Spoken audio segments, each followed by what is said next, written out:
Welcome to this official premium online learning module for Europe Hotel School. Whether you're stepping into a luxury lobby for the very first time, or maybe you're refining your skills in the revenue office, mastering workplace wellness is absolutely essential.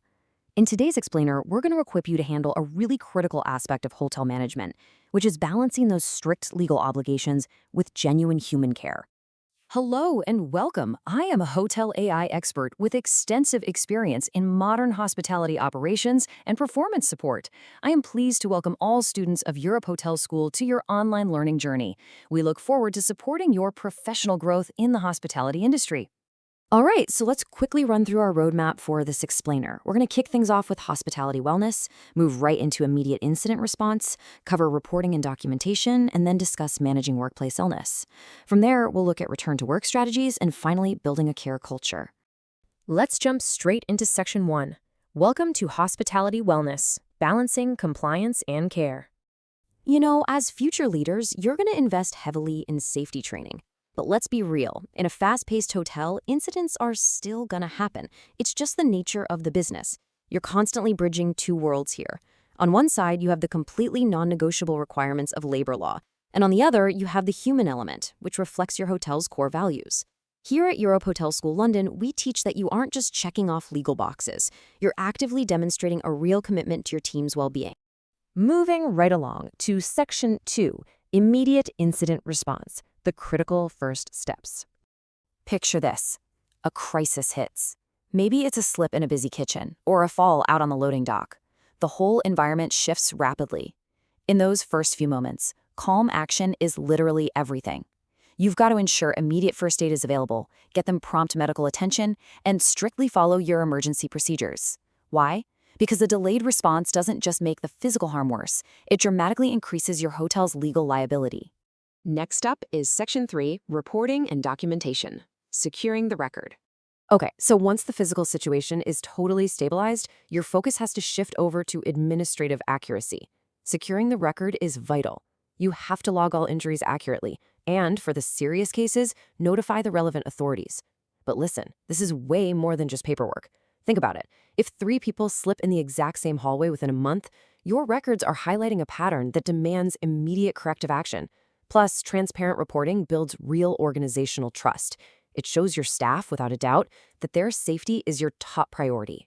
That brings us to Section 4, Managing Workplace Illness, Addressing Gradual Health Impacts. Up to this point, we focused on sudden injuries, the immediate slips and falls. Now we need to pivot and talk about health impacts that develop gradually over time. Think of the repetitive strain a housekeeper might experience over a busy season, or the stress-related conditions that build up working at a hectic front desk. Modern labor law is increasingly recognizing psychosocial risks and mental health. So, as a manager, keeping an eye on workloads to mitigate these sort of invisible risks is both your legal and moral duty. The absolute key takeaway here is early intervention. Proactive management of stress isn't just some nice-to-have perk. It's a strict operational necessity. By stepping in at the very first signs of burnout or physical strain, you prevent long-term harm and you save the property from some seriously costly absences. Just remember, a healthy team is an operational team. Let's transition into Section 5, Return to Work Strategies, Supporting the Recovery Journey. So once an employee is actually on the mend, how do we seamlessly reintegrate them into the high-paced flow of a hotel? Well, this is where modified duties come in. Labor law often requires accommodations, and honestly, this is where truly great hospitality shines. By temporarily altering tasks, like making sure a recovering concierge isn't lifting heavy luggage, you allow them to stay engaged with the team. It demonstrates profound respect and heavily supports staff retention.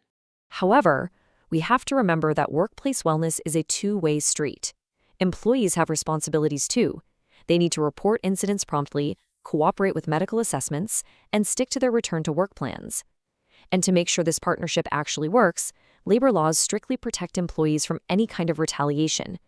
This legal shield is fundamentally necessary to build a culture of open communication, ensuring your staff always feels safe speaking up the moment something happens.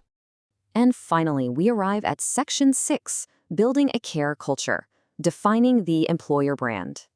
Let's kind of zoom out for a second and look at the macro-level impact all of this has on a luxury hotel's reputation. Poor management of illness leads directly to toxic environments, super costly compensation disputes, and severe reputational damage. On the flip side, supportive and lawful practices strengthen loyalty, drastically boost morale, and ensure your operations are completely legally sound. Thoughtful management perfectly marries compliance with that high-end professionalism we all strive for. It all circles back to a core teaching from us here at Europe Hotel School London. How a hotel responds to injuries often defines its employer brand. True leadership requires constant preparedness, rigorous compliance, and deep human compassion. When your team knows you've got their back on their worst days, they are going to give their absolute best to your guests every single day. I want to leave you with this final thought to wrap up our explainer. Managing workplace injuries isn't just some administrative hurdle you have to clear, it's a defining leadership moment. So, as a future hospitality leader, how will your approach to workplace wellness define your hotel's culture of care? Thank you so much for joining me, and keep striving for excellence in your operations.